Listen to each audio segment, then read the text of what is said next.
Bonjour, bonjour, on se retrouve aujourd'hui pour le vlog numéro 4. Et voilà, je suis contente de vous retrouver, on est début 2022, mais bon, peu importe, puisque ça va dépendre de quand vous allez regarder. Mais je vous souhaite quand même vous souhaiter une belle année, voilà, en espérant que, voilà, enfin en espérant ou pas d'ailleurs, que ce soit meilleur que les 2 dernières années, mais bon, on prend comme ça vient, et voilà. Donc on va continuer sur ce format de vlog, donc le vlog c'est vraiment mon format plus ciblé sur l'entrepreneuriat. Donc je vais vous parler vraiment de mon travail, de ce qui évolue pas, des points que j'aime travailler. Donc on a déjà parlé des mensurations, on a déjà fait le suivi sur un design pour voir l'évolution. Pour cet épisode numéro 4, j'avais envie de vous parler de mon livre. Parce que j'en ai pas encore parlé, je l'ai pas encore présenté. Alors pourquoi j'en ai pas parlé encore alors qu'il est sorti en octobre? Parce que je voulais avoir les protos pour pouvoir vous les montrer, mes petits modèles, les prototypes, donc je les ai reçus. Il y a un moment déjà, mais voilà, dans le fil de mes programmations et de mes déboires entre Covid et compagnie, j'ai pas encore pris le temps de le faire, et donc c'est pour aujourd'hui. Donc aujourd'hui, nous allons parler de mon livre. Tadam. Donc Layette pour les tout petits, qui est sorti aux éditions Le Temps Apprivoisé. Hop.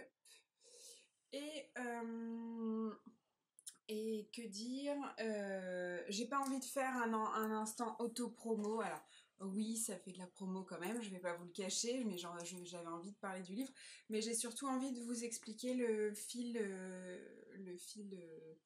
l'histoire du livre en fait, comment j'ai commencé, comment j'ai travaillé, comment on est arrivé au bout, etc. Par contre, je passerai sous silence les déboires parce qu'il y en a eu. J'ai eu 1 an de pause en fait imposée par la maison d'édition, mais voilà, j'ai pas envie de rester là-dessus. Donc je vais vous parler de comment l'idée a germé, comment j'ai été contactée, comment j'ai travaillé autour, les thèmes, les inspirations et jusqu'à la sortie. Donc voilà. Donc bah, c'est parti, on va y aller. Donc voilà, j'en ai profité pour allumer l'anneau autour pour avoir une meilleure luminosité parce que la première petite partie que vous avez vue, ça doit aller, mais on sait jamais avec la météo. Donc, on va revenir sur mon livre, Layette pour les tout petits. Donc il est sorti au Temps Apprivoisé, qui faisait partie d'un groupe avant et qui a été racheté par le groupe Très Daniel. Voilà, et donc pour commencer, qu'est-ce que je voulais? Je voulais un beau livre déjà, des belles photos. Alors je suis super contente du résultat. Le format, j'aime beaucoup aussi. Alors c'est vrai que par contre un livre comme ça, il faut appuyer pour pouvoir suivre les instructions. Mais bon, comme il est assez charpenté, on va dire, il y a 140 pages si je dis pas de bêtises. Le fait de l'avoir à plat, il a tendance à pas trop retourner. Donc voilà, je trouve que c'est un beau format, des belles photos, bien lumineuses. Qu'est-ce que j'avais envie autour de ce livre? Alors, je pense que je vais commencer par le démarrage. Donc j'ai été contactée en 2019, si je dis pas de bêtises, ça devait être juin 2019, suite à l'Aiguille en fait, où j'avais rencontré quelqu'un sur le stand du Temps Apprivoisé qui avait pris mon mail, et donc ils m'ont recontacté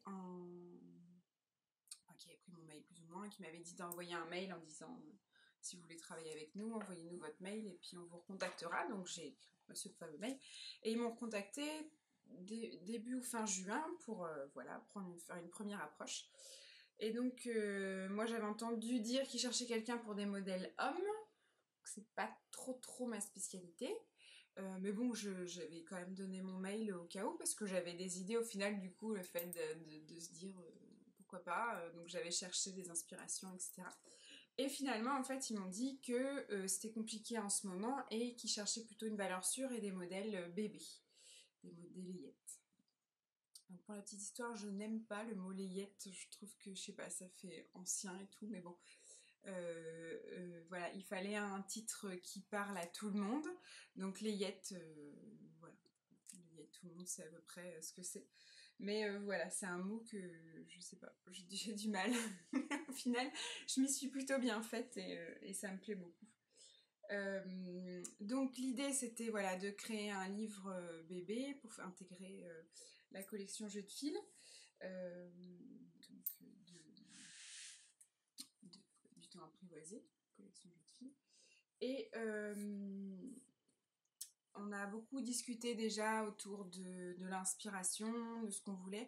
Alors moi je suis tout de suite partie sur un esprit un peu scandinave. Je voulais quelque chose de sobre et d'unisexe en fait. Je voulais pas faire de trucs très genrés.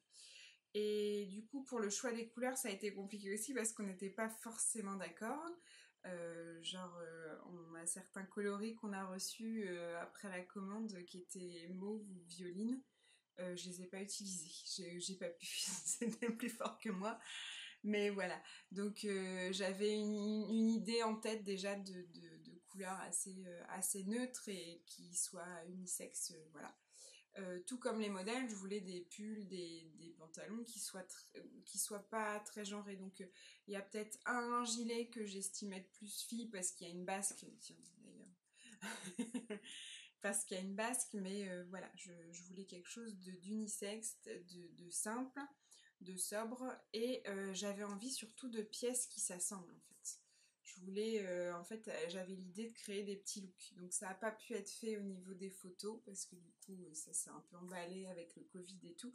Mais j'avais vraiment l'idée d'associer le gilet avec le tel bas ou telle robette avec tel gilet.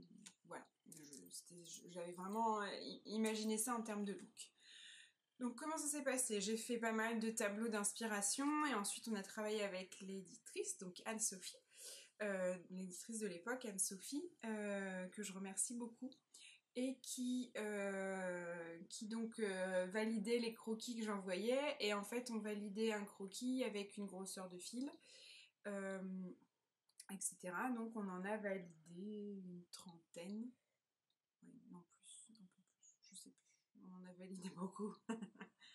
En excluant par contre du coup les accessoires, tout ça, j'avais fait des choses, mais on m'a dit non, reste bien sur la layette, les bonnets écharpes, mais pas tout ce qui est accessoires. J'avais pensé à un couffin ou des choses comme ça, et on m'avait dit non, pas de plaid, voilà, vraiment la layette.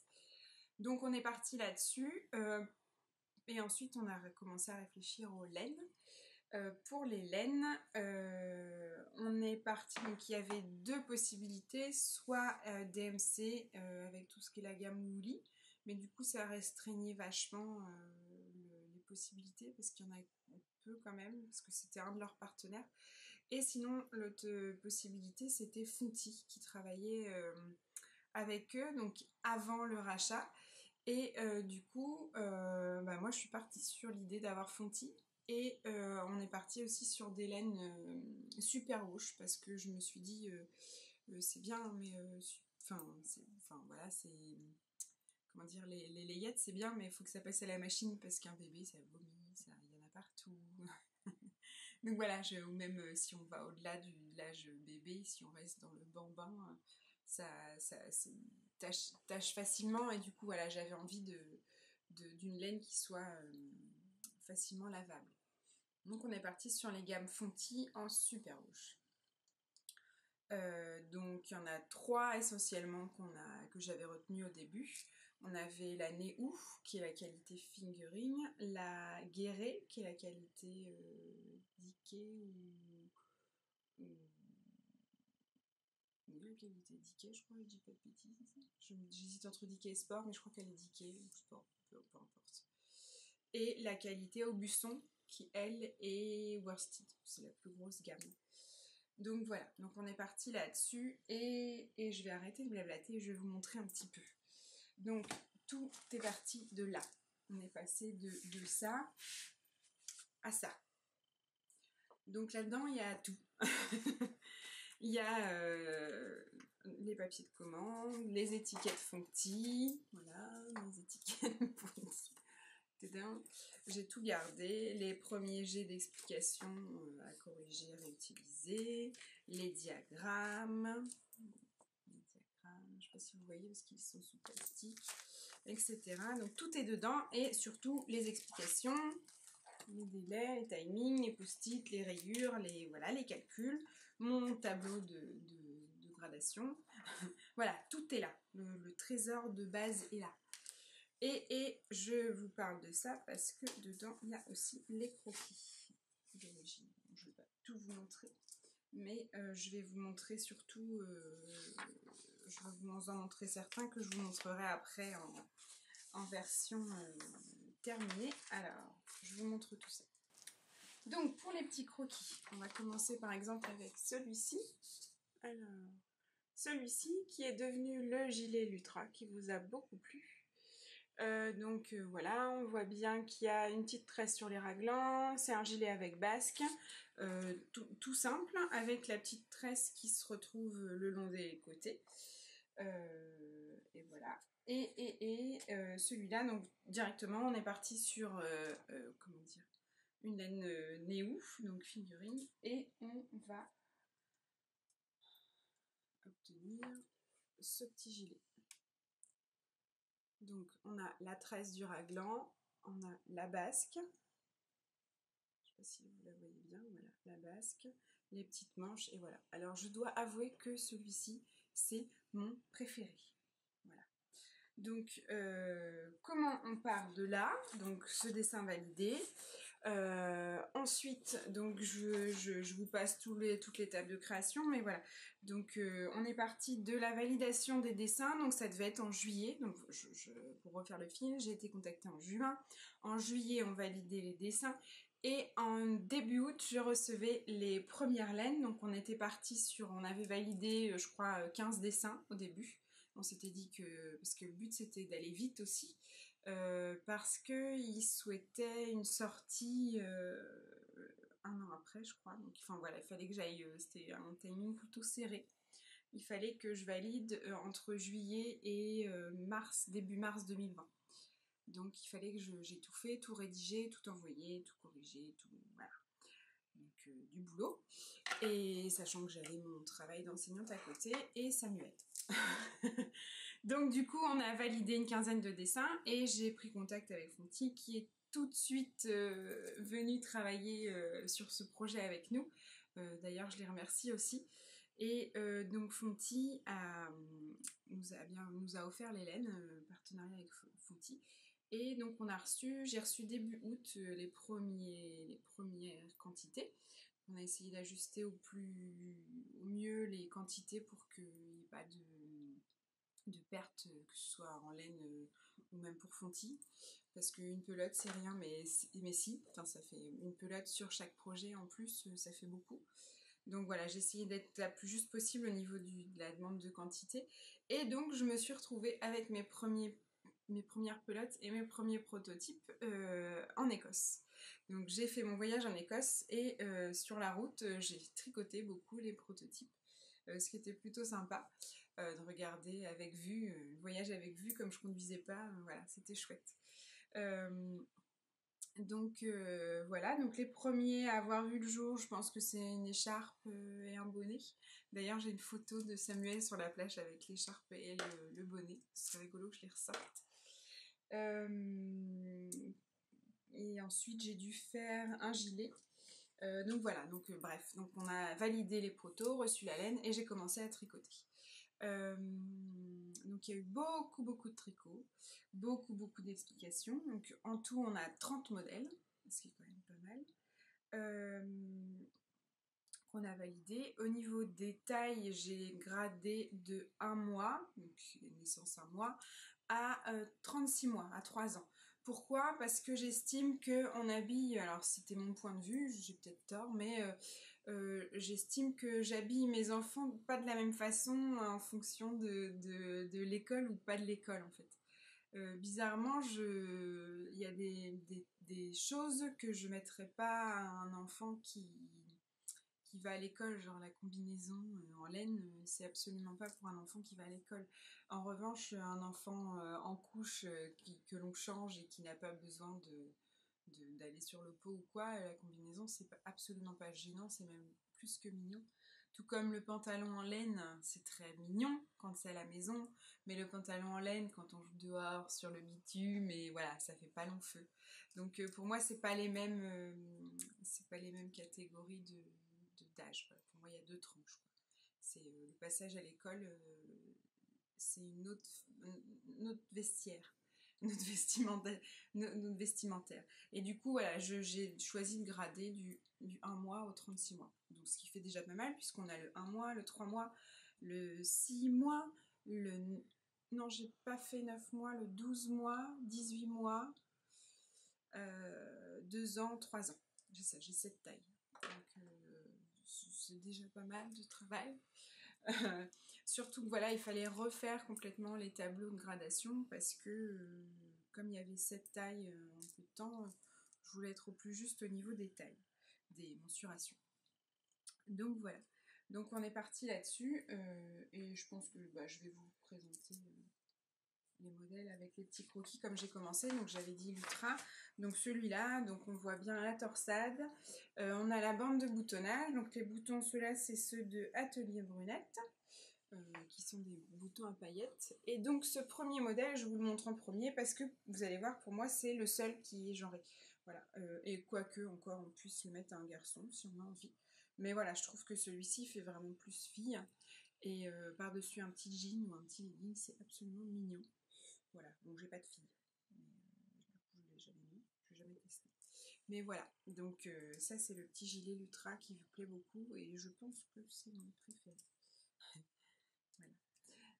Donc le premier croquis. Le deuxième croquis, on va passer à une petite combinaison. Donc le premier, il était en néo, je vous ai dit, en laine néo de chez Fonty. Le deuxième, donc je vous ai dit qu'on avait surtout 3 gammes. Et là, le deuxième, pour le coup, on n'a pas la même chose, puisque j'ai voulu une petite combinaison d'été. Donc on est parti sur du coton, c'est la coton 3, si je dis pas de bêtises. Non, coton 2 même, en coloris crème. Et ça donne ceci. Voilà. Alors celui-là, je la trouve adorable aussi. Donc on part, tous les modèles sont en top-down, donc on part du haut avec une construction en aller-retour, puisque du coup il y a une bande de boutonnage sur le haut pour pouvoir passer la tête facilement sans les embêter, nos petits bébés. Et pour ce modèle, j'ai utilisé les magnifiques boutons de Atelier Camélire de Cécile. Donc ce sont des petits boutons en céramique avec le côté doré que je trouvais parfait pour aller avec ce joli crème. Et on les retrouve aussi la bande de boutonnage en dessous pour habiller et enlever les couches sans difficulté. Donc tous les protos ont été faits en 6 mois. Donc, voilà. Et pour les tailles, je valide. On a fait une petite séance photo avec Alex et puis le bébé d'Ami qui le portait. Donc ils avaient un peu plus de 6 mois. Ils étaient plus sur du 9 mois, mais c'était juste quoi. Il fallait pas qu'ils aient plus, sinon ils rentraient plus. Mais voilà, faudrait que j'en publie un peu plus souvent ces photos d'ailleurs, parce qu'elles sont chouettes. Donc voilà, on a le petit motif en haut qui fait une espèce de forme de fleur. C'est un point de feuille. Je sais pas si on verrait mieux comme ça. Voilà, un point de feuille. Donc c'est un modèle tout simple, manche courte, qui est adaptable en manche longue, si on veut faire un truc un peu plus hivernal. Par exemple pour une petite fille avec des collants, ou un petit garçon avec des collants aussi. Des manches longues, voilà. Mon encolure est quand même assez grande, assez large. Peut-être pour le body ça serait un peu plus visible. Donc voilà, ça c'est le deuxième exemple. Alors j'ai montré un gilet, j'ai montré une petite combi, je vais vous montrer un pantalon. Alors ça c'est le premier pantalon que j'ai fait, donc c'est le pantalon Gulot. Alors derrière vous avez en transparence le projet de chaussettes que j'avais imaginé et qui n'a pas été retenu par exemple. Donc ça c'est le pantalon Gulot. Alors j'ai imaginé un pantalon simple mais avec des côtes 4-2. Voilà. Et du coup la réalisation, elle est là. Voilà. On retrouve la bande en haut avec le lien. Donc c'est une bande qui est doublée en fait. Tout expliqué. Ensuite on tourne en rond au niveau des hanches et après on refait jambe par jambe. Pour celui-là, ça a été assez complexe à expliquer parce que du coup, il est comme c'est des codes 4-2, j'ai voulu expliquer vraiment le détail, surtout pour la séparation des jambes. Donc il fallait bien calculer, bien reprendre, voilà. J'ai essayé de détailler le plus possible pour vous faciliter le tricot. Et voilà. Et par exemple, celui-là, je trouve qu'il va très bien avec... je ne sais pas quel exemple je pourrais montrer. Mais ce pantalon-là, je l'ai imaginé par exemple pour aller avec les gilets. Alors les couleurs ne sont pas forcément les bonnes. Voilà.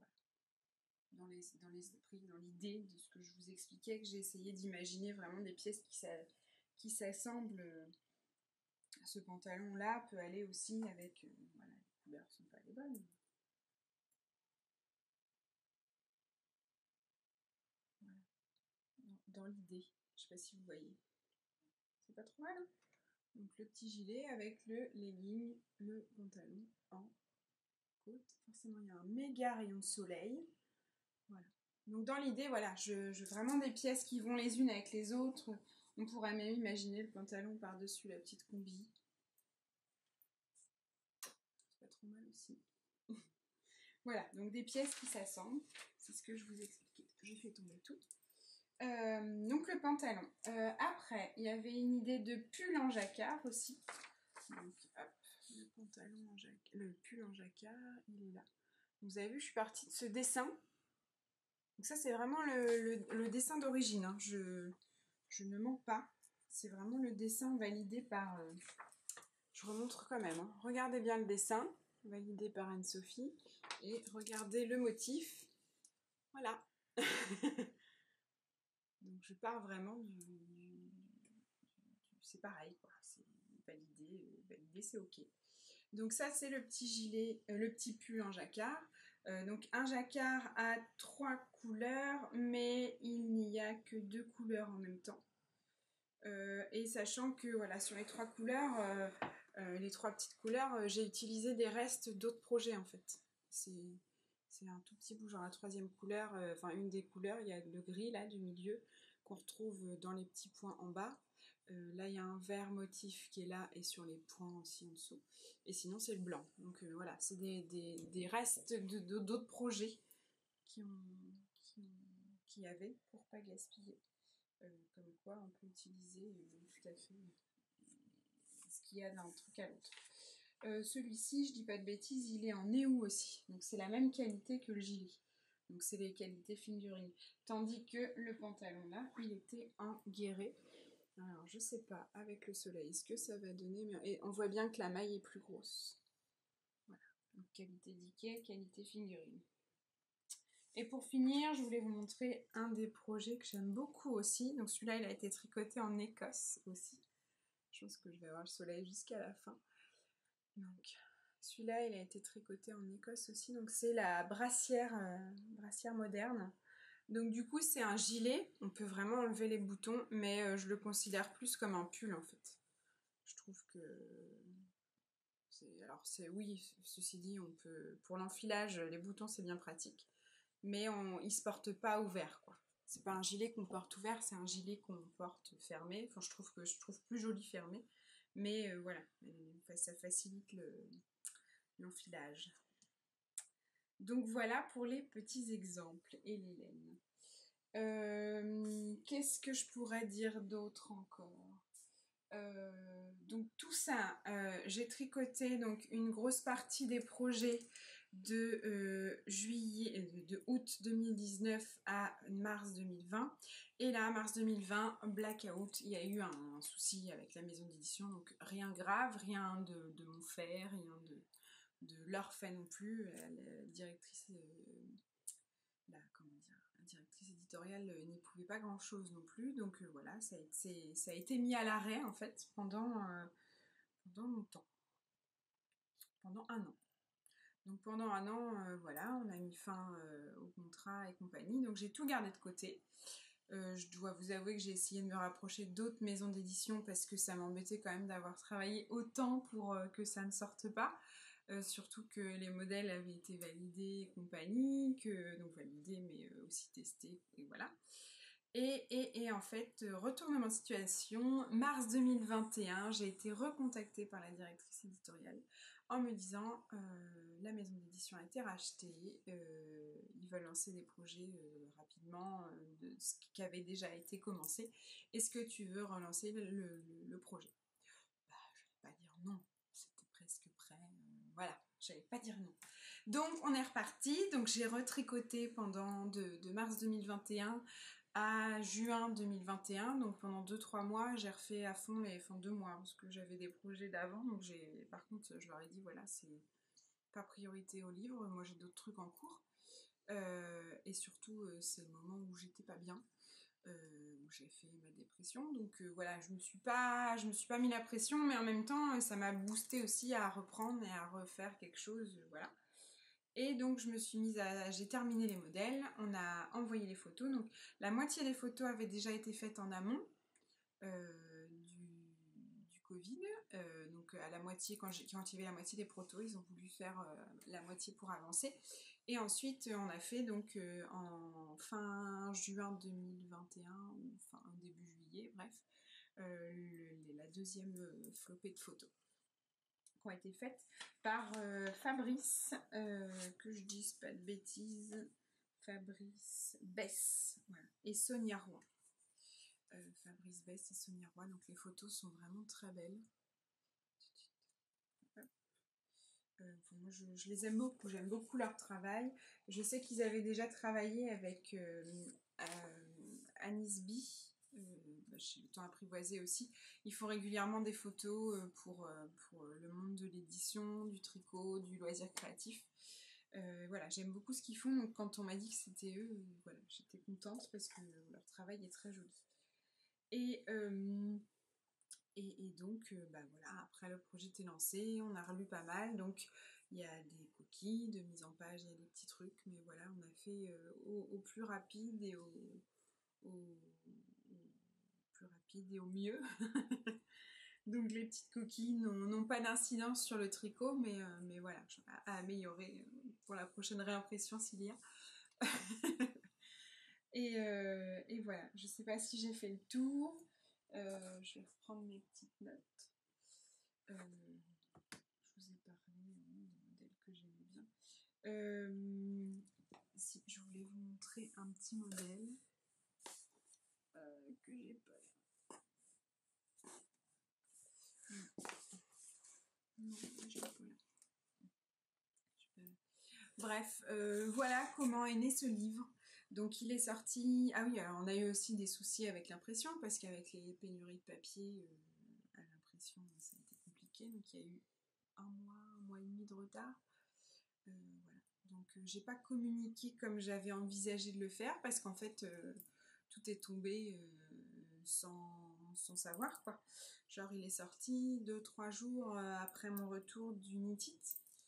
Non, une semaine après le retour du Nitit. J'espérais l'avoir au Nitit, mais j'aurais dû l'avoir au Nitit, mais je l'ai pas eu. Par contre, je vais l'emmener pour les prochains salons, pour ceux qui voudront. Mais voilà,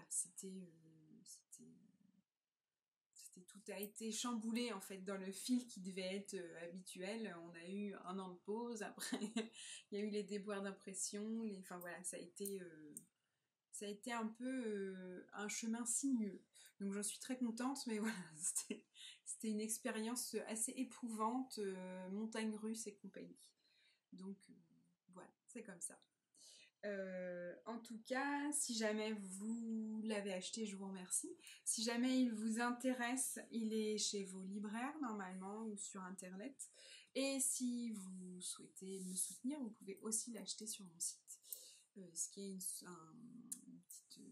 une petite source de revenus en plus pour moi, puisque donc pour un livre, j'ai touché les droits d'auteur, mais à chaque revente d'un livre, en fait, je touche l'équivalent du tarif revendeur livre quoi. Bref, voilà, c'est pour le petit bonus si vous souhaitez m'aider, me soutenir, voilà, et acheter mon livre, c'est une des possibilités de le trouver sur mon site. Voilà, j'espère que ce petit vlog vous a plu. Il était un peu différent des autres, mais voilà, je trouvais ça important aussi d'en parler parce que c'est un peu mon troisième bébé. Et que ça fait partie de mon travail du coup d'entrepreneuse et compagnie. Donc voilà, ça me faisait plaisir de vous en parler et de partager tout ça avec vous. J'espère que ça vous a plu. N'hésitez pas à me laisser un petit commentaire ou à me poser vos questions si vous avez des questions. Dans tous les cas, je vous remercie toujours d'être fidèles. Je vais vous embrasser. C'est un peu compliqué le jour. Hein. Je vous remercie d'être fidèle, de me suivre, de me laisser des petits mots, de vous abonner, de me soutenir, que ce soit financièrement ou en partageant. Voilà, merci beaucoup et la prochaine fois on se retrouve avec un podcast où j'espère vous montrer donc mon projet fini, le Rifleur, et puis un nouveau design. Voilà, affaire à suivre. Je vous fais plein de bisous. Merci beaucoup. N'hésitez pas à vous abonner, à liker, à machin bidule, ce que vous avez envie tant que ça vous fait plaisir. Moi, dans tous les cas, ça me fera plaisir. Et je vous souhaite une bonne journée, une bonne soirée ou quoi que ce soit. Bisous, bisous.